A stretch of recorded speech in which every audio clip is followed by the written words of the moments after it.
Assalamualaikum warahmatullahi wabarakatuh.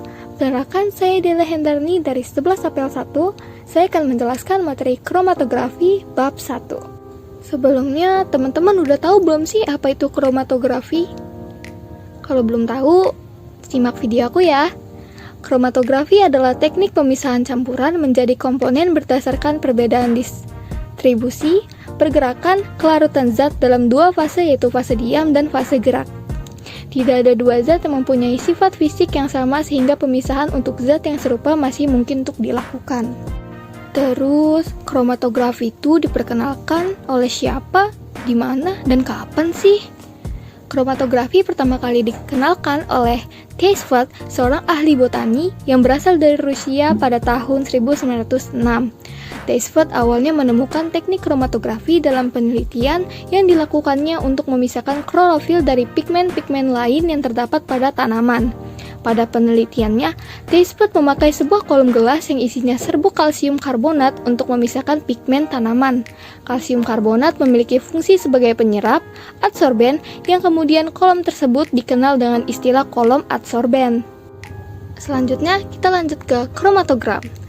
Ketika komponen sampel dipisahkan dan dideteksi oleh detektor yang terhubung ke outlet kolom dan sinyal dari detektor divisualisasikan sebagai fungsi waktu, kromatogram diperoleh seperti yang ditunjukkan pada gambar berikut.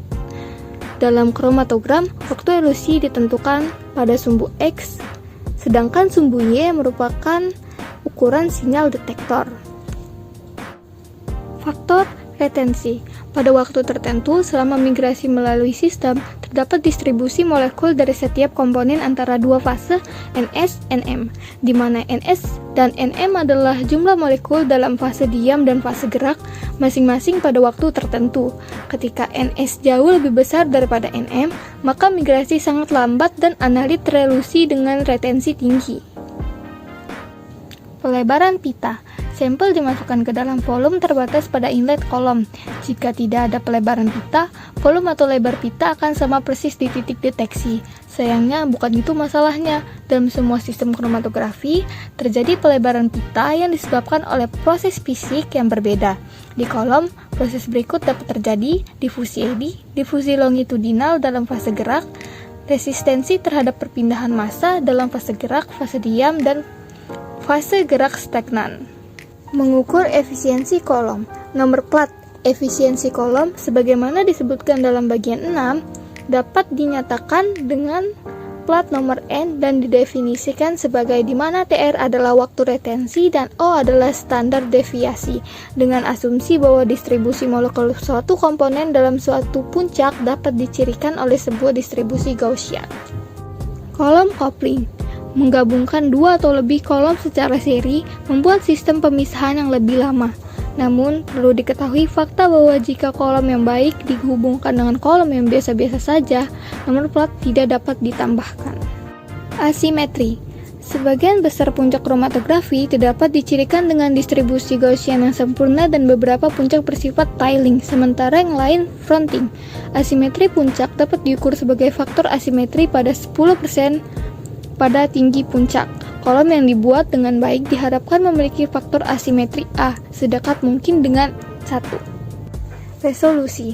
Resolusi RS dari dua pita yang terelusi rapat didefinisikan sebagai perbedaan antara pusat pita dibagi dengan lebar pita rata-rata diukur dalam satuan yang sama.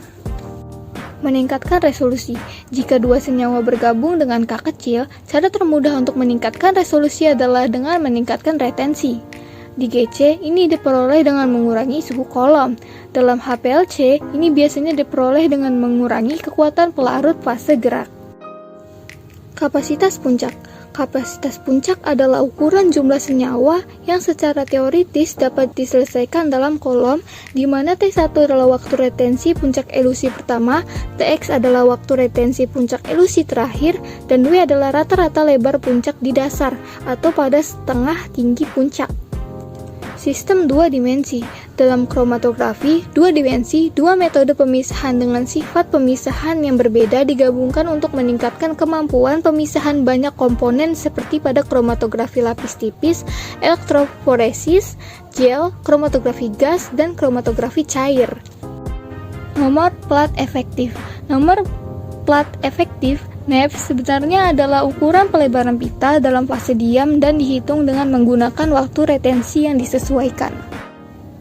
Peningkatan kinerja. Peningkatan kinerja biasanya terkait dengan kecepatan yang lebih tinggi, nomor plat yang lebih tinggi, resolusi yang lebih tinggi, atau sensitivitas yang lebih tinggi. Meskipun semua ini tidak dapat ditingkatkan secara bersamaan. Kecepatan yang lebih tinggi akan mengurangi waktu analisis, tetapi akan meningkatkan tekanan balik dan dapat mengurangi nomor plat.